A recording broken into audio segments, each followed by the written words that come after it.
என்னன்னு உங்களுக்கு எல்லாம் புரியுதா? அதான் சின்ன வயசுல பயாஸ்கோப்ல பார்த்தோமே. சும்மா அறியா ஐயா, எங்களுக்கு எதுவும் புரியல, நீங்களே சொல்லிடுங்க. எனக்கு ஓரளவுக்கு புரியுது. என்ன? இவங்க எல்லாருமே பொம்மைக்கு உறுதுணையா இருந்தவங்க. ஆமா, இவங்க அத்தனை பேருமே பொம்மைக்கு உறுதுணையா இருந்தவங்க தான்.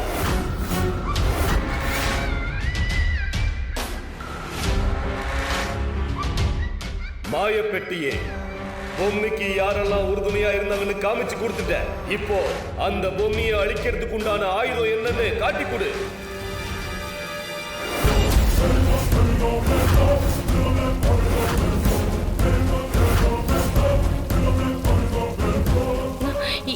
இது கோவில்ல கொண்டு வந்து வச்ச நவபாஷண சிலை.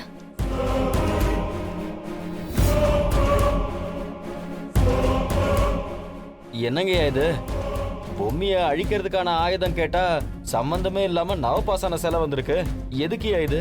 சம்பந்தம் இல்லாம வரல, சம்பந்தத்தோட தான் வந்திருக்கு. பொம்மைக்கு யாரெல்லாம் உறுதுணையா இருந்தாங்கன்னு இது காட்டி கொடுத்த மாதிரி அவங்க எல்லாம் ஒரே இடத்துல இருந்தா பொம்மையோட வீரியம் இன்னும் அதிகமாகும்.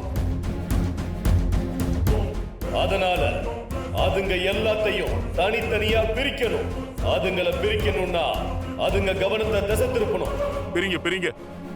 இதெல்லாம் நடந்துகிட்டு இருக்கிற அதே நேரத்துல அந்த கோவில் குளத்துல யாராலையும் எடுக்க முடியாத மாதிரி இருக்கிற அந்த நவபாஷான சிலை மறுபடியும் சித்தார்த் கைக்கு வந்தே ஆகணும்.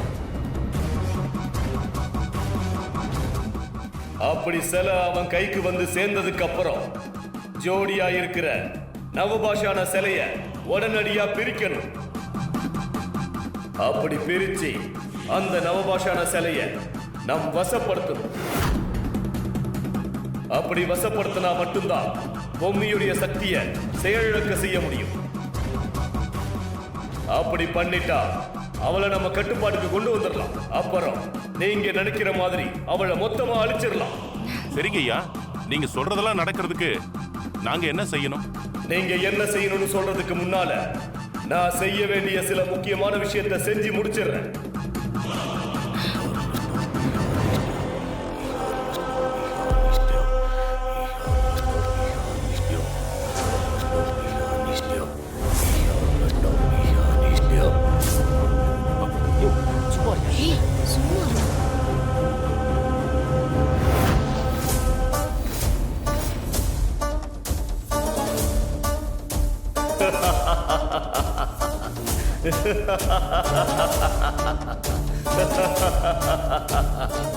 நான் என்ன பண்ணிருக்கேன்னு சொல்லட்டுமா?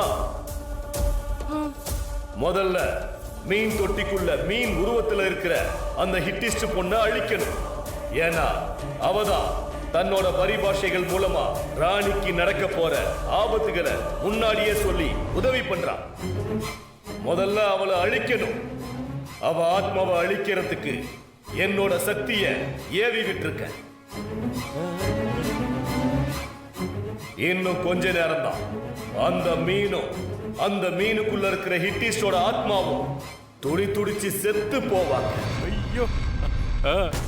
அதுக்கப்புறம் அவளுடைய ஆத்மா 50 பூதங்கள்ல ஒன்னான அந்த நீரோட கலந்து மொத்தமா எல்லாமே முடிஞ்சிடும்.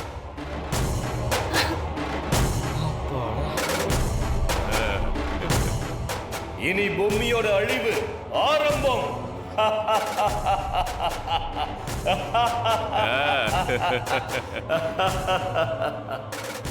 நீங்க மட்டும் பொம்மையை அழிச்சிட்டா எங்களுக்கு பெரிய நிம்மதியா இருக்கும். நடக்கும், நடத்தி காட்டுறேன்.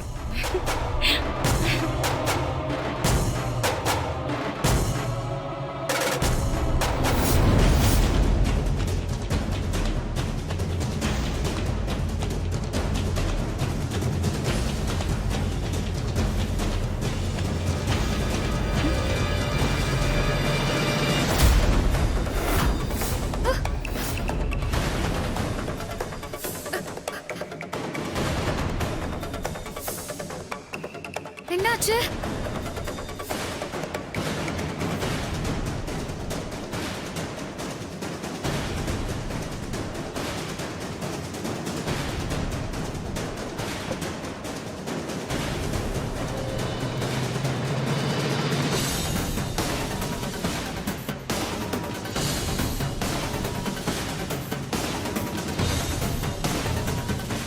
உடனே பொம்மி அக்காவை வர வைக்கணும்.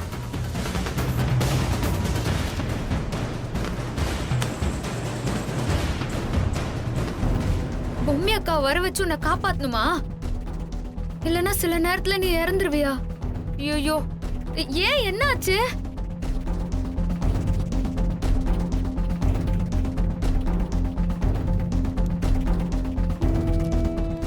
யாரோ என்னோட ஆத்மாவை அழிக்க பாக்குறாங்க. யாரும் ஆத்மாவை அழிக்க பாக்குறாங்களா? அதனால்தான் நீ இப்படி துடிச்சுன்னு இருக்கிறியா?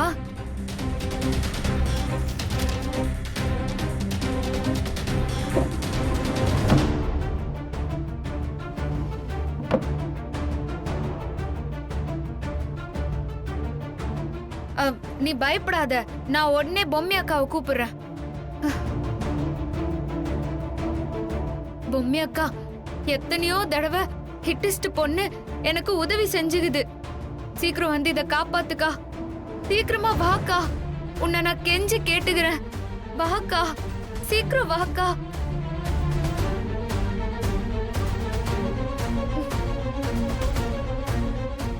அக்கா, ஐயோ சீக்கிரம் வாக்கா.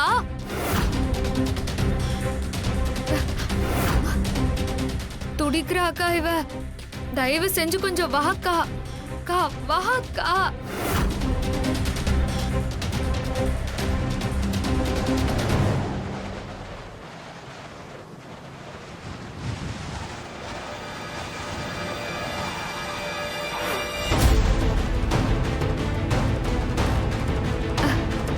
என்னாச்சு ராணி?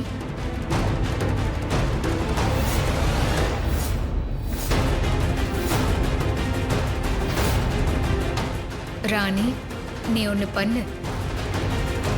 பூஜை அறையில பூ எல்லாம் போட்டு வச்ச தண்ணி இருக்கிற பாத்திரம் இருக்குல்ல, அதை எடுத்துட்டு வா. சரிக்கா, வந்துடுறேன்.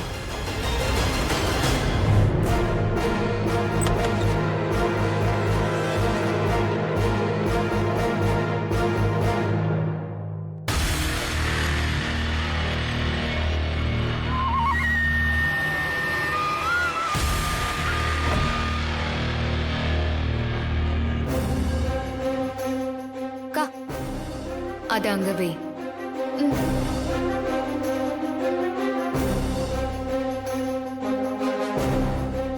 அந்த மீன் தொட்டிக்குள்ள இருக்கிற மீன் எடுத்து அந்த பாத்திரத்துக்குள்ள வை. சரிக்கா.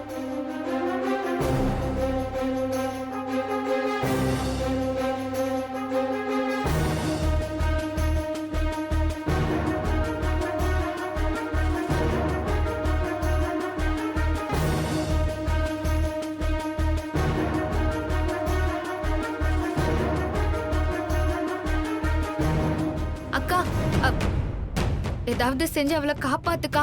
பாவம்க்கா. அக்கா, பாவமா இருக்குதுக்கா அவளை பார்த்தா.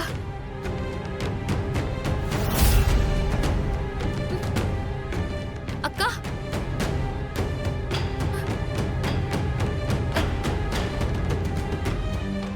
கொஞ்சம் பொறுத்துக்கோ. பொம்மி அக்கா நிச்சயமா இந்த வேதனையை போக்குறதுக்கு ஏதாவது செய்வாங்க. கொஞ்சம் பொறுத்துக்கோ. இந்தா ராணி.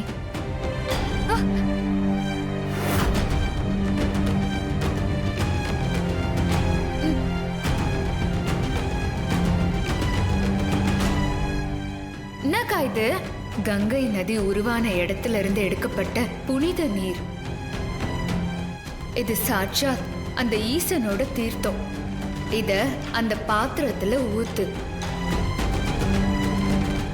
தைரியமா ஊத்து ராணி. கண்டிப்பா இதுக்கு நல்ல பலன் கிடைக்கும். சரிக்கா.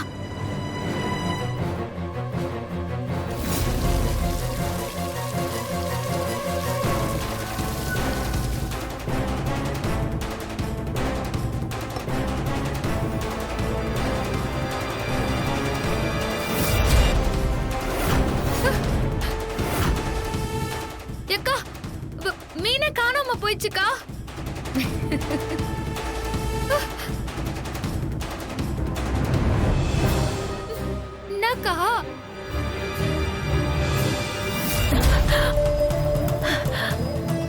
அங்க பாரு.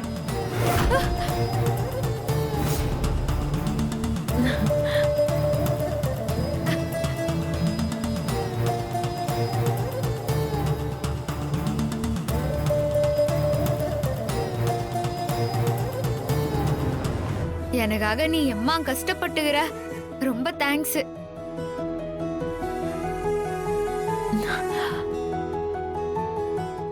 நீங்க வெளியில வரணும்னு ராணி எவ்வளவு கஷ்டப்பட்டா தெரியுமா? நீங்கனா ராணிக்கு உயிர். உங்களை பார்க்காதப்ப நீங்க எங்க இருக்கீங்க, எப்படி இருக்கீங்கன்னு எவ்வளவு தவிச்சாங்க தெரியுமா? உங்களை பத்தி அவங்க பேசாத நாளே இல்ல. நீங்க இல்லனா ராணியே இல்ல.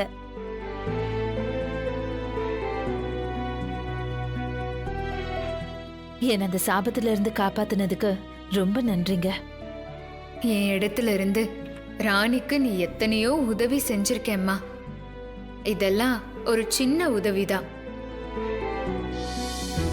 எத்தனையோ தடவை நீ எனக்கு எவ்வளவோ உதவி பண்ணி காப்பாத்திருக்கிற.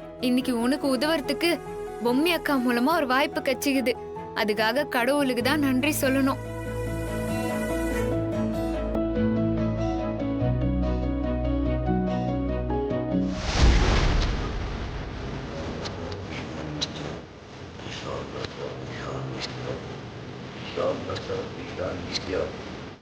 என்னாச்சு? நான் ஏவுன சக்தியே அந்த மீனோட கதையை முடிச்சிட்டியா? அதெல்லாம் கண்டிப்பா முடிச்சிருக்கோம். ஐயோ நீ வேற என்ன பண்ணலாம்?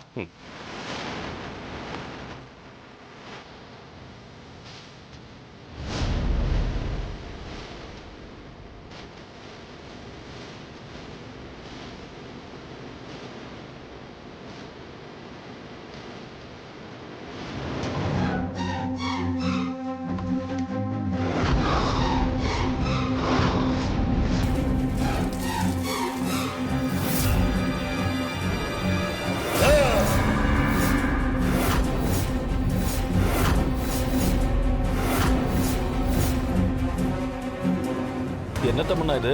நாம நினைச்சதை விட நமக்கு எதிரிங்க ரொம்ப அதிகமா இருக்கு. பொம்மி, நான் நினைச்சதை விட உனக்கு வலிமை அதிகமா தான் இருக்கு.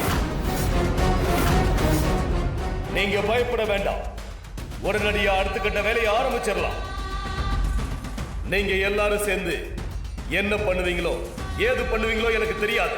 உடனே அந்த நவபாஷான சிலை என் கைக்கு வந்தே ஆகணும். அப்பதான் பொம்மிய உரு தெரியாம அழிக்க முடியும். ஐயா, அதை உங்களால எடுக்க முடியாதா? துஷ்ட சக்திகளால நவபாஷான சிலைய, அதுவும் கோயிலுக்குள்ள இருக்கிற சிலைய தொடவே முடியாது. உங்களாலே முடியாதுன்னா அப்புறம் எங்களால எப்படி? மானுட ஆத்மாக்களால நவபாஷான சிலைய எளிதா நெருங்க முடியும். இருந்தாலும் அந்த சிலை கோவில்ல இருக்கிற நேரத்துல உங்க யாராலையும் எடுக்க முடியாது. அந்த சிலைய கோவில்ல இருந்து வெளியே கொண்டு வர வைக்கிறேன். அந்த சிலையை வெளியில கொண்டு வரதுக்கும் அதை தொட்டு எடுக்கிறதுக்கும் நிறைய வழிமுறைகள் இருக்கு. அது மொத்தத்தையும் இப்ப நான் சொல்றேன்.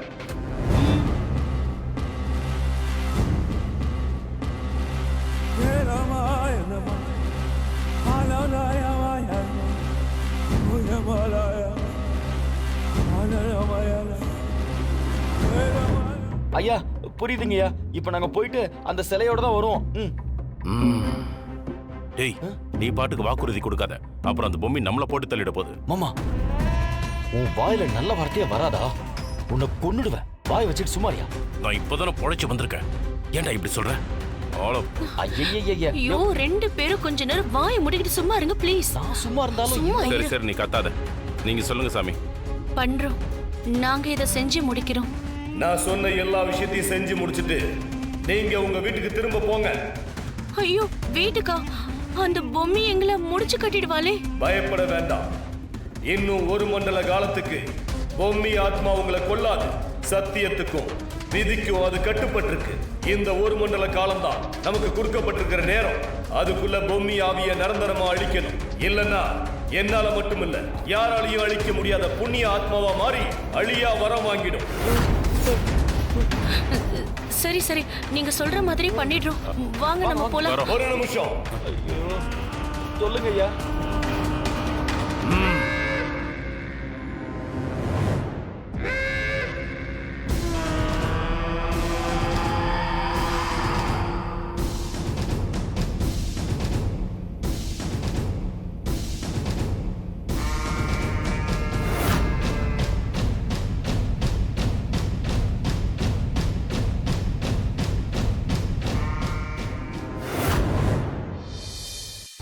அதான் நான் சொன்னல அஞ்சல. அது அர்ஷினி வாமா.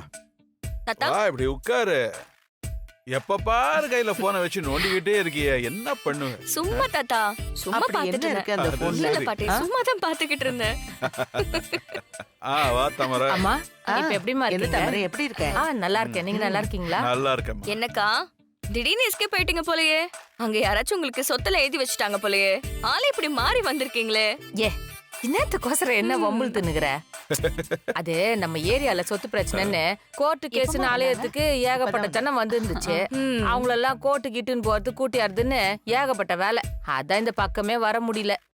ஆக மொத்தத்துல ராணி மேல உனக்கு அக்கறையே இல்ல, அத ஒத்துக்கோ. ஐயா என்னது இது? ஆளாளுக்கு என்ன வம்புல் தின்னுகிறீங்க? யாரு? அப்பா, இருங்க, இருங்க. நான் எடுத்து கொடுக்குறேன்.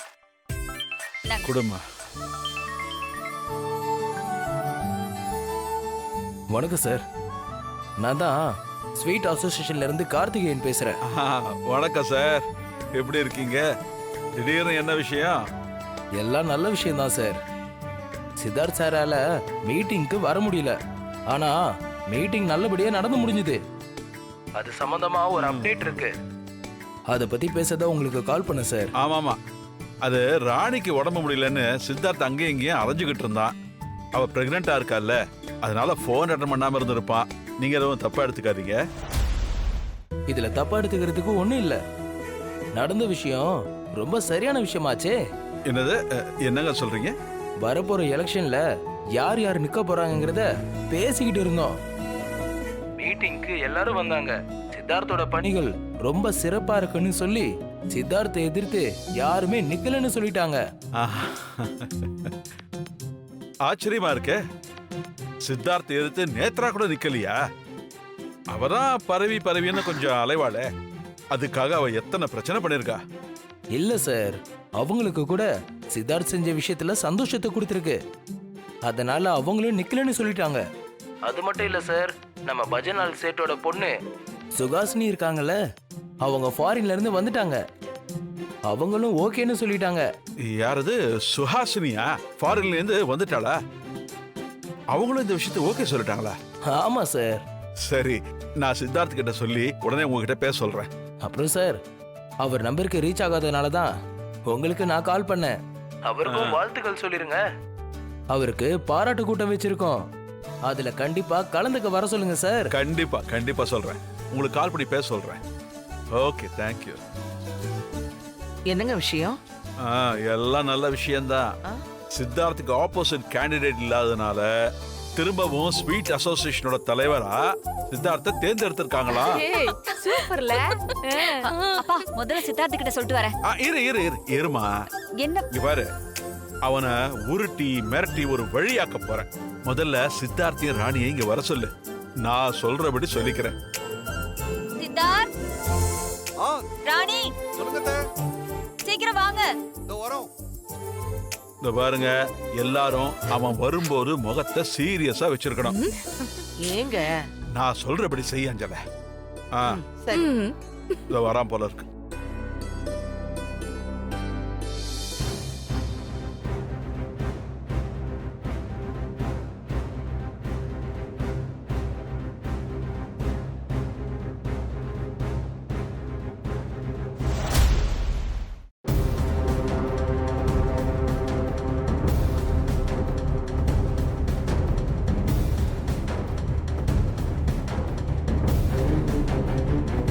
என்னப்பா இப்படி பண்ணிட்ட?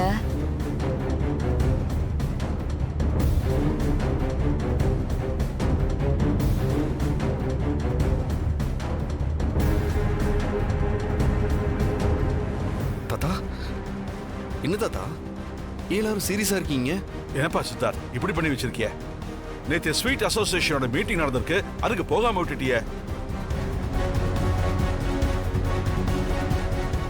என்னாச்சு தாத்தா? ஏதாவது பிரச்சனையா? அது நேத்து ராணிக்கு உடம்பு முடியலல்ல, அதனாலதான் அங்க போக முடியாம போச்சு. என்னாச்சு தாத்தா? என்ன ப்ராப்ளம்? அம்மா ராணி, உன்னால தாமா இவ்வளவு பெரிய பிரச்சனை நடந்திருக்கு. ஐயோ தாத்தா, என்ன பேசுறீங்க தாத்தா? நான் எதுவும் வேணும்லாம் எதுவும் பண்ணல. ஆமா, நீ வேணும்னு பண்ணல, வேண்டாம் தான் பண்ணிருக்க. சித்தார்த் ஸ்வீட் அசோசியேஷன்ல இருக்க வேண்டான்னு தானே பண்ணிருக்க. அங்க எவ்வளவு பெரிய பிரச்சனை நடந்திருக்கு தெரியுமா? ஐயோ